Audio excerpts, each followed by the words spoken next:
Hakuna anayekwambia ile. Utajiri haujengwi kwa bahati, haujengwi kwa nafasi moja kubwa, na hauji kwa usiku mmoja. Unajengwa kimya kimya, kupitia maamuzi madogo yanayorudiwa kila siku. Wakati watu wengine wanatafuta njia za mkato, wale wanaofanikiwa kweli wanafanya kitu tofauti. Wanajenga tabia, sio tabia za kuonekana, sio tabia ngumu. Ni rahisi tu, zenye nguvu na za kudumu. Na jambo la kushangaza, watu wengi wanazipuuzia kwa sababu zinaonekana rahisi sana kuwa na maana. Lakini hizi ndizo tabia halisi zinazotenganisha wanaoteseka maisha yote na wanaojenga uhuru wa kifedha kimya kimya. Usiogope. Katika video hii tutazungumzia tabia 5 zinazojenga utajiri haraka kuliko unavyofikiria. Sio nadharia, sio maneno ya motisha. Ni tabia halisi zinazofanya kazi. Twende kazi. Namba 1. Jilipe mwenyewe kwanza. Tabia ya kwanza, na pengine ndio muhimu zaidi. Jilipe mwenyewe kwanza. Inaonekana rahisi, lakini watu wengi wameshindwa kufanya hivyo. Hivi ndivyo watu wengi wanavyofanya. Wanapata pesa, kisha wanalipa bili. Wanatumia kilichobaki, na wanatumaini kuna kitu kitabaki mwisho. Lakini hakuna kinachobaki. Hapo ndipo tatizo lilipo. Kwa sababu unapofanya kuweka akiba kuwa jambo la mwisho, halitafanyika kamwe. Watu waliofanikiwa hubadilisha mpangilio. Wanapata pesa, kisha mara moja wanachukua sehemu na kuiweka pembeni kwa ajili yao. Kabla ya bili, kabla ya matumizi, kabla ya chochote. Hata kama ni kidogo. 10%, 5%, hata 1%. Sio kiasi kinachoanza kuwa muhimu. Ni tabia. Kwa sababu unachokifanya ni kujenga nidhamu. Unajiambia, kesho yangu ni muhimu kuliko matamanio ya sasa. Na baada ya muda, tabia hiyo ndogo inakuwa. Mwezi baada ya mwezi, mwaka baada ya mwaka. Na siku moja, kinachoanza kidogo kinakuwa kikubwa. Akiba inakuwa uwekezaji. Uwekezaji unakuwa mapato.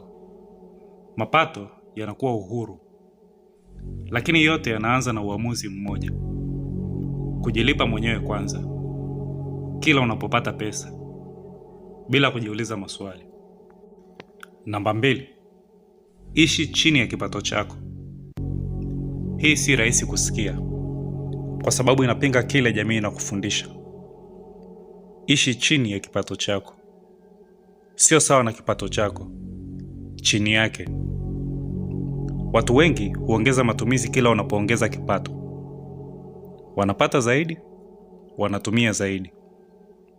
Simu bora, gari la gharama zaidi, nyumba bora, kula nje zaidi, kujizawadia zaidi.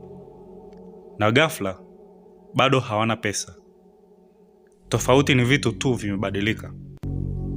Watu wenye utajiri hufanya tofauti. Wanaongeza kipato, lakini wanadhibiti matumizi. Wanaacha nafasi, na nafasi hiyo ndio utajiri unajengwa. Kwa sababu utajiri sio kiasi unachopata, ni kiasi unachobakiza. Unaweza kupata pesa nyingi na bado usisonge mbele, au ukapata kidogo na ukawa huru kifedha. Tofauti ni nidhamu. Kuishi chini ya kipato chako haimaanishi kuteseka. Inamaanisha kuwa na kusudi maalum. Ni kujiuliza, nahitaji kweli hiki, au nataka tu kuonekana kwa watu? Kwa sababu matumizi mengi ni ya hisia, sio ya mantiki. Na unapoyadhibiti, unapata nguvu. Na nguvu hiyo inakuwa akiba. Akiba inakuwa uwekezaji. Na uwekezaji unajenga utajiri bila kelele. Namba 3. Jifunze ujuzi wenye thamani. Pesa hufuata thamani kila wakati. Kama unataka kupata zaidi, unahitaji kuwa wa thamani zaidi. Hapa ndipo tabia hii inaingia. Jifunze ujuzi wenye thamani, sio ujuzi wa kawaida, sio wa mitindo ya muda. Ni ule unaohitajika, ujuzi unaotatua matatizo, ujuzi ambao watu wapo tayari kulipia. Mawasiliano, uuzaji, teknolojia, kazi za mikono, utatuzi wa matatizo. Kadri unavyoweza kutatua matatizo mengi, ndivyo unavyoweza kupata pesa zaidi. Rahisi. Lakini hapa ndipo wengi wanakwama. Wanasubiri. Wanasubiri muda sahihi. Wanasubiri motisha. Wanasubiri mtu awaongoze. Na wanabaki pale pale. Wakati huo, wengine wanajifunza kila siku, hata kama ni dakika 30 tu, kwa sababu mwendelezo hushinda nguvu ya ghafla. Huhitaji kujua kila kitu mara moja. Unahitaji tu kujiboresha kidogo kidogo, na baada ya muda unakuwa mtu tofauti, mtu anayeweza kupata zaidi, kujadiliana vizuri, kutengeneza fursa. Na ukiongeza uwezo wako wa kipato, kila kitu hubadilika. Kuweka akiba kunakuwa rahisi, kuwekeza kunakuwa halisi, uhuru unakuwa karibu. Usifanye kazi kwa pesa tu, jifanyie kazi wewe mwenyewe, kwa sababu unavyokuwa ndivyo kipato chako kinavyokuwa. Namba 4, epuka madeni yasiyo ya lazima. Deni linaweza kuwa hatari. Sio madeni yote, lakini mengi. Na hapa ndipo watu unaswa. Wanalifanya deni kuwa la kawaida.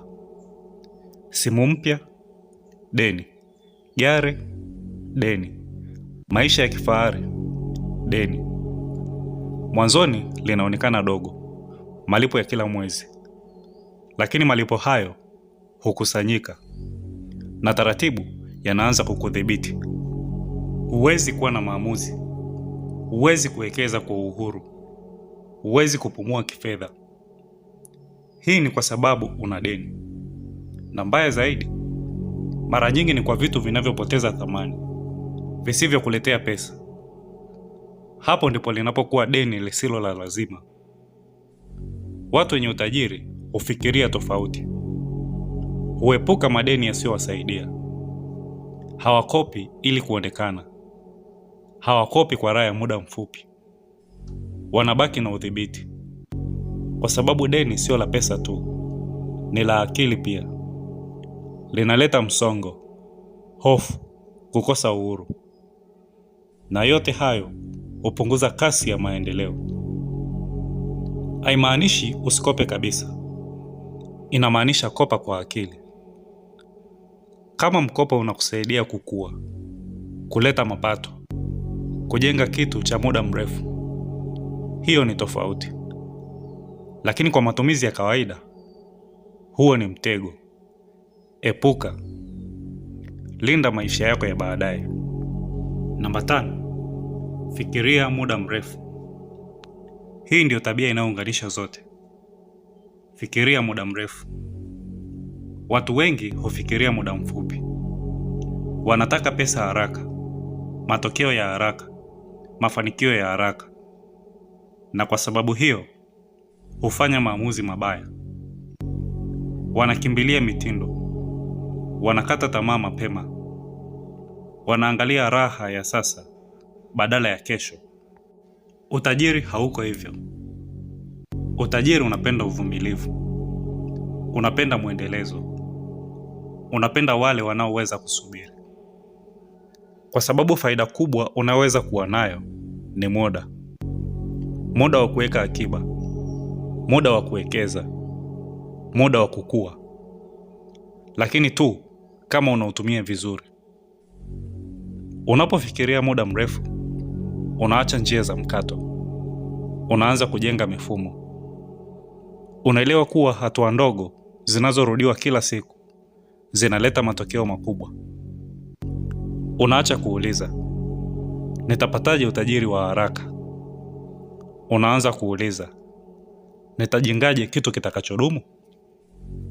Na mabadiliko hayo hubadilisha kila kitu, kwa sababu ukicheza mchezo wa muda mrefu huwezi kuzuilika. Umepata kitu? Tuambie nini unafikiri kwenye maoni. Vilevile usiache kuonyesha upendo kwa kulike na kusubscribe.